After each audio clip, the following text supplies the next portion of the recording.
আসসালামু আলাইকুম। আশা করি সবাই ভালো আছেন।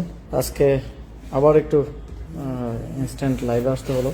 এটা বিষয় একটু হয়তো আপনারা সবাই শিরোনামে দেখছেন বিভিন্ন জায়গায়। 25 কোটি টাকা নিয়ে গেছে আসিফ মাহমুদ এবং হাসনাত আবদুল্লাহ। তার মধ্যে 15 কোটি নিয়ে গেছেন আসিফ মাহমুদ, 10 কোটি নিয়ে গেছেন হাসনাত আবদুল্লাহ। তো শিরোনাম দেখে প্যারা খেতে পারেন যে 9,30,000 কোটি টাকা নিয়ে যাচ্ছেন তারেক রহমান, প্রধানমন্ত্রী তারেক রহমান।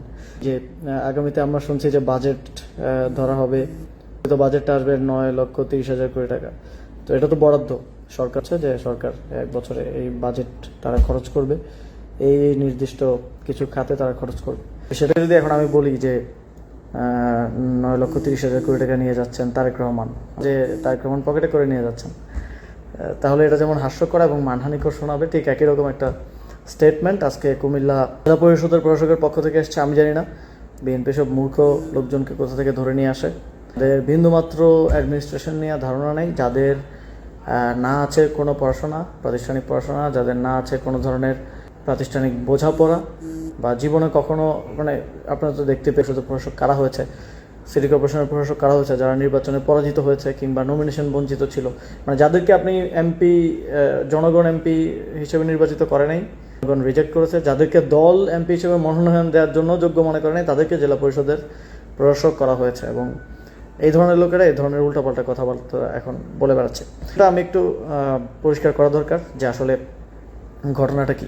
সরকার বিভাগ, স্থানীয় সরকার, পল্লী উন্নয়ন এবং সমবায় মন্ত্রণালয়ের বাজেট বা গত অর্থ বছরে, যেই অর্থ বছরে আমরা এখন আছি আর কি, ছিল মোট হচ্ছে 42,000 থেকে 43,000 কোটি টাকার মতো, এবং বিগত অর্থ বছরে ছিল এটা প্রায় 50,000 কোটি টাকার মতো, 45,000 কোটি টাকার মতো। তো এই অর্থের মধ্যে একটা অংশ স্থানীয় সরকার বিভাগের হচ্ছে বিশেষ বরাদ্দ। এটা হচ্ছে বিশেষ বরাদ্দ। এটা যে কোনো স্থানীয় সরকার বিভাগের মন্ত্রী, সচিব, মন্ত্রী, তারা যে উপজেলা পরিষদ, জেলা পরিষদ, সিটি কর্পোরেশন, পৌরসভা, ইউনিয়ন পরিষদ, যে কোনো জায়গায় দিতে পারেন। প্রয়োজন যদি তিনি অনুভব করেন যে এখানে এটা প্রয়োজন আছে বা কোনো প্রজেক্টের জন্য, সেটা বরাদ্দ দিতে পারেন।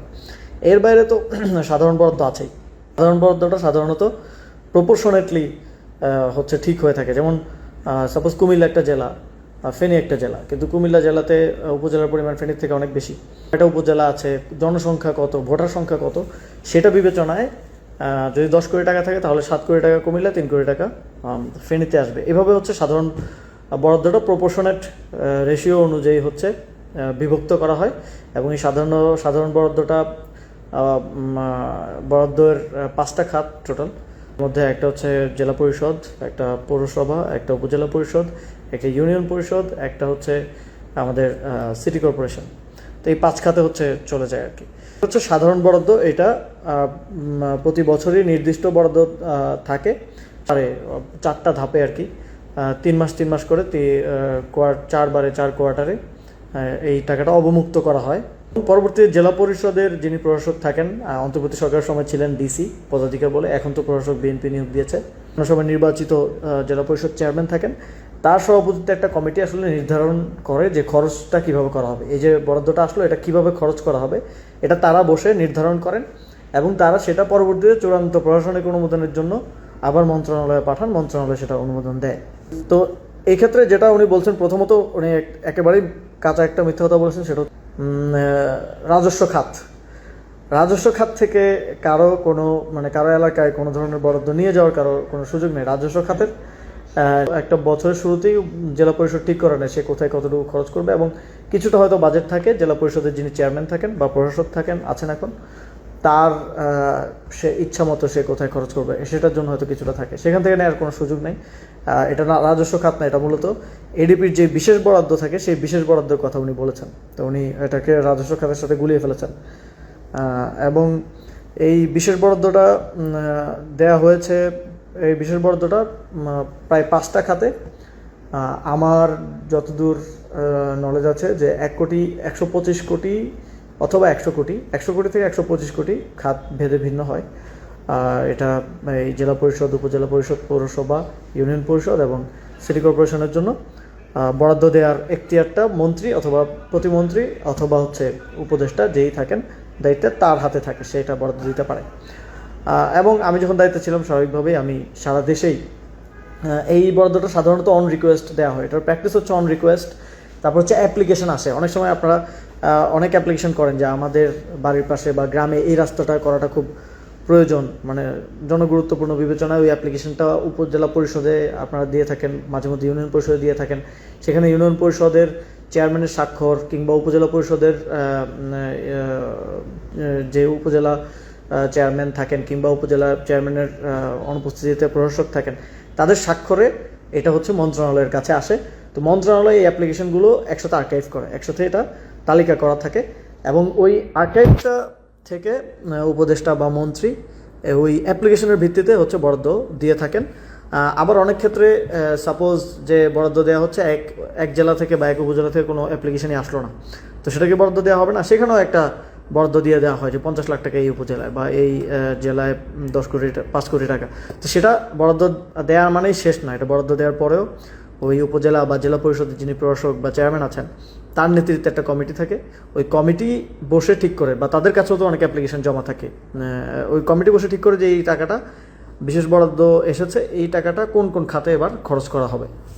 তো কুমিল্লাতেও এরকম বরাদ্দ দেওয়া হয়েছে, সারা দেশেই বিভিন্ন জেলাতে বরাদ্দ দেওয়া হয়েছে এবং সেটা সেই বরাদ্দটা ওই সংশ্লিষ্ট যারা দায়িত্বশীল ছিলেন, ডিসিরা ছিলেন তখন, তারা বৈঠক করে তারা ঠিক করেছেন যে কোন খাতে তারা কত মানে খরচ করবেন আর কি।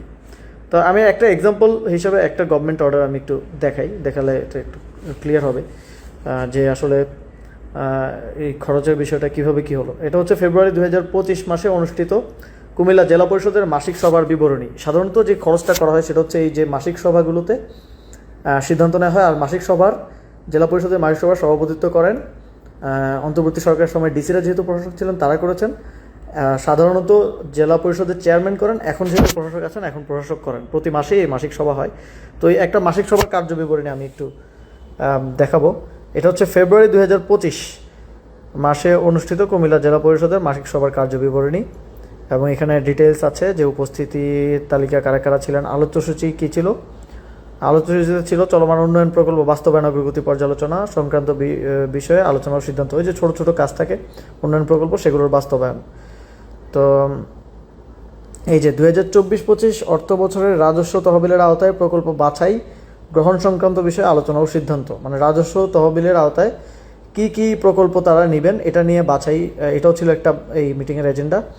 2024-25 অর্থ বছরের এডিপি বিশেষ বরাদ্দের আওতায় প্রকল্প গ্রহণ সংক্রান্ত বিশেষ আলোচনা ও সিদ্ধান্ত, এটা হচ্ছে আমাদের আলোচনার বিষয়। এই যে বিশেষ বরাদ্দর যে টাকাটা সেখানে ছিল, সেই টাকাটা কোন খাতে কোথায় খরচ হবে এটা নিয়ে হচ্ছে এই বৈঠকে আলোচনা হয়েছে এবং কিছু সিদ্ধান্ত হয়েছে। তো এখানে কি কি কোন কোন বিষয়ে খরচ হয়েছে দেখেন। এখানে একটা হচ্ছে সোলার লাইট স্থাপনের জন্য খরচ হয়েছে 1,14,00,000 টাকা খরচ হওয়ার, মানে এই বরাদ্দ দেওয়ার সিদ্ধান্ত তারা নিয়েছেন। তাদেরকে মনে করেন কুমিল্লা জেলা পরিষদকে দেওয়া হলো সাপোজ 1 কোটি টাকা, তারা সিদ্ধান্ত নিলেন যে তারা এখান থেকে 10 কোটি টাকা, তারা সিদ্ধান্ত নিলেন যে 1,14,00,000 টাকা তারা সোলার লাইট স্থাপনের পেছনে ব্যয় করবেন। এটা ই টেন্ডারের মাধ্যমে তারা টেন্ডার করবেন, মানে এই মিটিংয়ে শুধু সিদ্ধান্ত হয়েছে, এই মিটিংয়ের পর তারা এটা টেন্ডার করেছেন। তারপরে কর্মহীন অসহায় ব্যক্তিদের কর্মসংস্থানের লক্ষ্যে 26 লক্ষ টাকা, অসহায় কর্মহীন ব্যক্তিদের কর্মসংস্থানের লক্ষ্যে 62 লক্ষ টাকা, 104টি বিদ্যালয় এবং 14টি কলেজে হয়তো কিছু আসবাবপত্র দিয়েছে, সেটা 23 লক্ষ টাকা। এরকম হচ্ছে এই যে প্রত্যেকটা খাত এবং কোন খাতে কত টাকা বরাদ্দ, এইটা এখানে পুরো তালিকাটা আছে। এই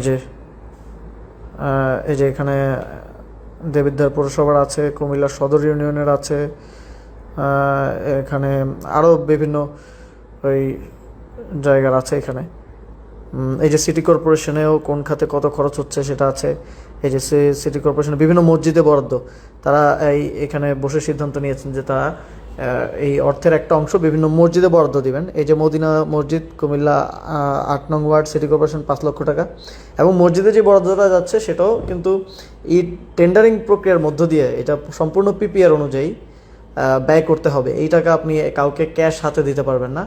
ক্যাশ মানে এই টাকাটা আপনাকে পিপিআর অনুযায়ী ব্যয় করতে হবে। যেই সাধারণত যেই প্রক্রিয়া টেন্ডার নিতে হয়, টেন্ডার নিয়ে সেখানে কাজ করে দিতে পারে জেলা পরিষদ, এবং পিআইসিও করা যায়। পিআইসিটা এটার ক্ষেত্রে হয়তো একটা নীতিমালা আছে যে 50%-এর বেশি পিআইসি করতে পারবে না, 50% প্রজেক্ট করতে হবে আর কি।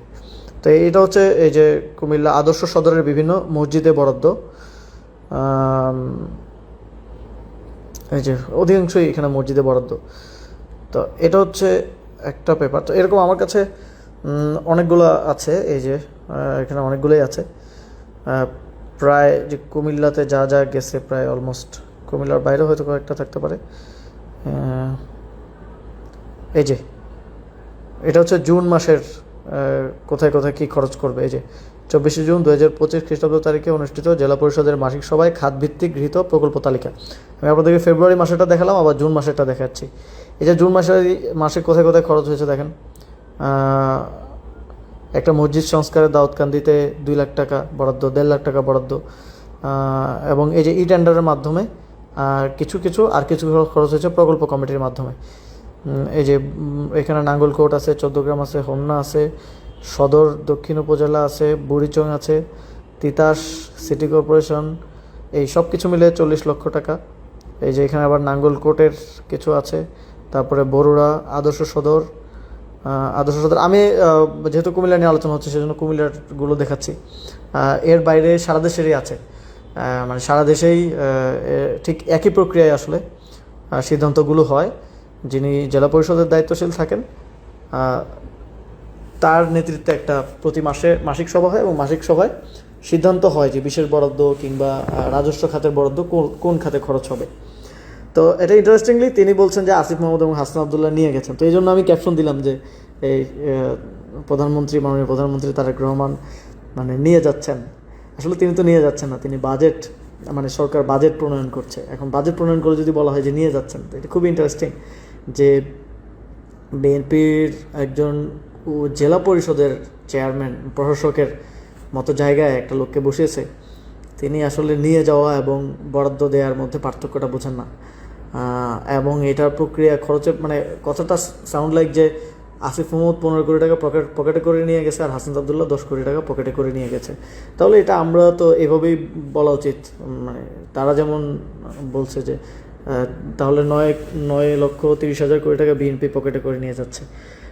যাই হোক, এটা জোক অ্যাসাইড, আসলে বিএনপির উচিত ছিল তারা যাদেরকে জেলা পরিষদের প্রশাসক নিয়োগ দিয়েছে তাদেরকে একটা ন্যূনতম ট্রেনিং দেয়া।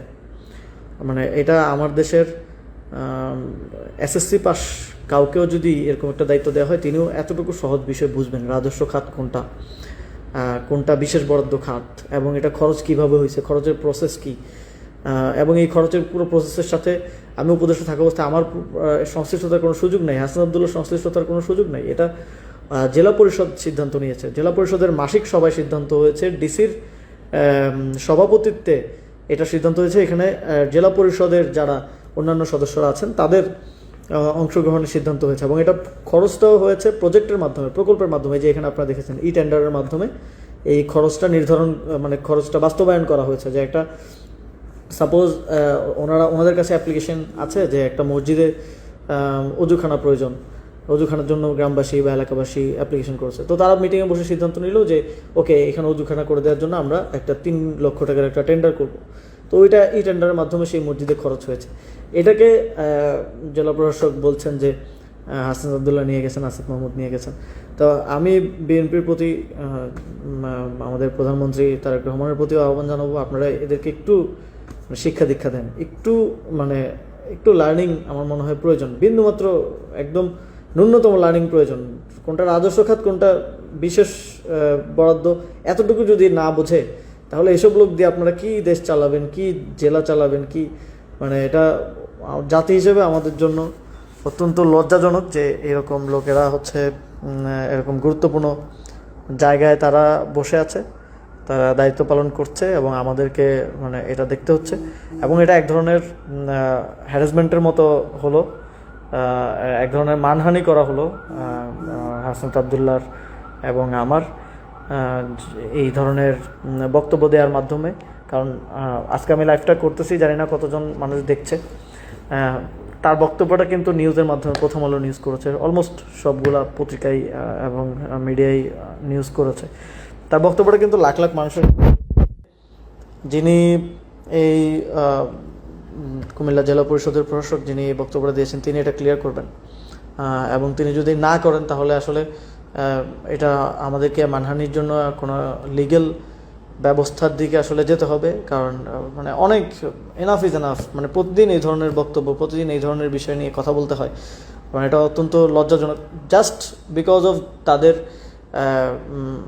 এই প্রতিষ্ঠান সম্পর্কে, এই সরকার কীভাবে চালাতে হয়, মন্ত্রণালয়, জেলা পরিষদ সম্পর্কে কোনো বেসিক ধারণা নাই, বরাদ্দ সম্পর্কে কোনো ধারণা নাই, রাজস্ব খাত কোনটা, বিশেষ বরাদ্দ খাত কোনটা, তাদের নলেজের অভাবের কারণে আমাদেরকে এই জিনিসগুলো প্রতিদিন দেখা যায় ফেস করতে হচ্ছে, জবাব দিতে হচ্ছে, টাইম নষ্ট হচ্ছে, মানহানি হচ্ছে।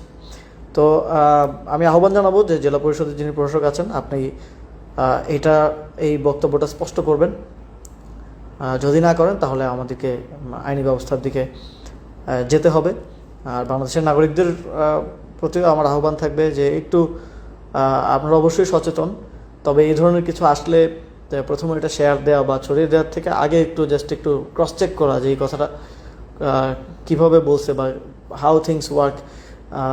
আর আমাদের দিক থেকেও চেষ্টা থাকবে সর্বোচ্চ স্বচ্ছতা, যেটা আমরা প্রথম থেকেই আমরা দেখিয়ে আসছি, এবং সেটা আমরা রাখবো। এবং আমার জায়গা থেকে আমি এই জন্য এক্সপ্লেনেশনটা দেওয়া গুরুত্বপূর্ণ মনে করলাম, কারণ অনেকেই বিভ্রান্ত হচ্ছেন এই ধরনের বক্তব্যের পরে। আমি আশা করব তিনি তার বক্তব্য সংশোধন করবেন, অন্যথায় আমাদেরকে আসলে আইনি পদক্ষেপের দিকে যেতে হতে পারে। তো অনেক ধন্যবাদ যারা ছিলেন, কষ্ট করে সময় দিয়েছেন, দেখেছেন।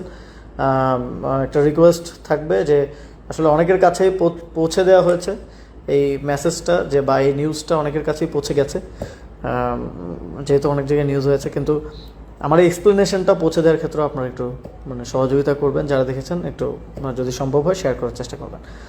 ওকে, সকলকে অনেক অনেক ধন্যবাদ। যদি এই সংক্রান্ত কোনো ফার্দার কোশ্চেন থাকে, আমি এর আগের বারও বলেছিলাম যে প্রতিমন্ত্রী শাহ আলম সাহেবকে যে যদি কোনো কিছু নিয়ে মনে হয় যে এটাতে হচ্ছে, তাহলে আমরা তো দায়িত্ব পালন করে এসেছি, আমাদেরকে চাইলে ডাকতে পারেন, এটা কোনো সমস্যা নেই। ইয়াতে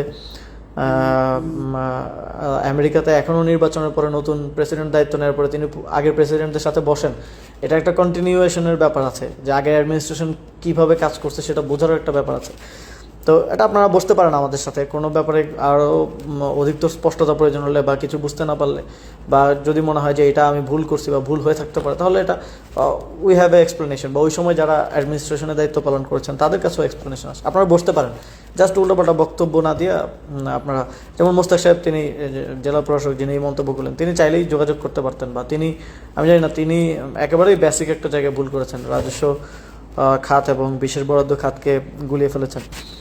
যাই হোক, সকলকে অনেক অনেক ধন্যবাদ, সবাই ভালো থাকবেন। আশা করি যে সবার ঈদ ভালো কাটছে। ইনশাল্লাহ আবার দেখা হবে। আসসালামু আলাইকুম।